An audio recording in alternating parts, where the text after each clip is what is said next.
Hello everybody, welcome to Monday Morning Must Knows. My name is Merlin Rothwell, and here are three very important things to pay attention to for the upcoming trading week. Now, we've been talking about earnings for the last 2 weeks. 2 weeks ago, we had JP Morgan and Morgan Stanley report really bad earnings, and it kind of set this dark cloud over earnings season. Last week, we had a ton of great earnings from some big names as well, and this week, we'll continue on with the earnings streak. We have 892 companies reporting earnings this week. Now, Monday is a quiet one. We've got Newmont Mining out there, so kind of quiet, but I know a lot of people looking at the natural resources and mining space, so Newmont comes out on Monday. Tuesday brings us some huge names: Microsoft, Google, GE, Visa, General Motors, Coca-Cola, and McDonald's. Wednesday, we continue with big names like Boeing, Ford, Qualcomm, Bristol-Myers Squibb, Shopify, Etsy, and Kraft Heinz, and there's more. Thursday, probably the biggest day possible.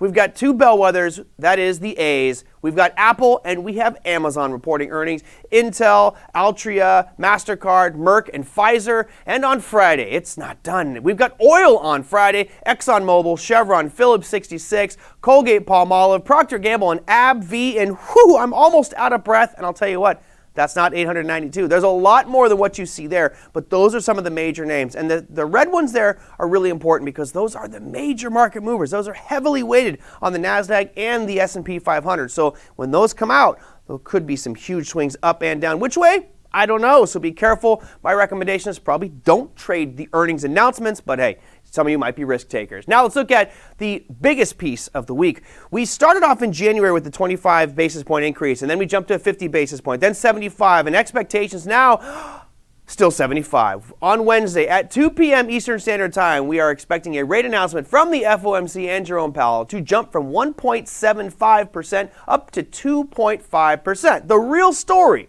will be what happens at the press conference after. That will be at 2:30 p.m. Now, what's really important here is the speculation about inflation, GDP, etc.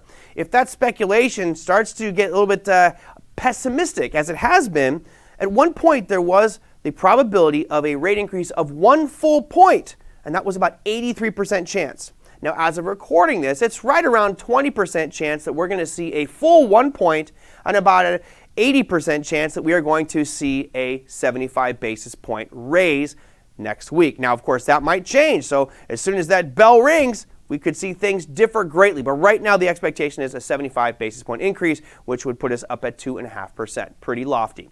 Now, there are other pieces that the Fed is looking at to steer this policy. We know it's inflation. The second one's going to be GDP. And as we reported a few weeks back, the final GDP numbers for Q1 were pretty dismal. We had a negative 1.4 reported for Q1, and that is really bad. Of course, we know 2 consecutive quarters of negative GDP is the basic definition of a recession. So let's see what's happening now. We get our advanced Q2 GDP number. Now, as you can see here, we had wild fluctuations due to COVID. What's noteworthy is over on the right-hand side, you can see it dipped down there to negative 1.4. Now, what is the expectation for this announcement, which will be happening Thursday at 8:30 a.m. Eastern Standard Time?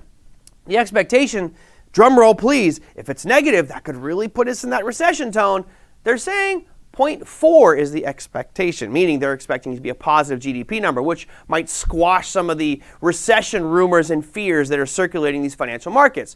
But it's a long way between the advanced GDP number and the final GDP, which will be coming out in a couple of months.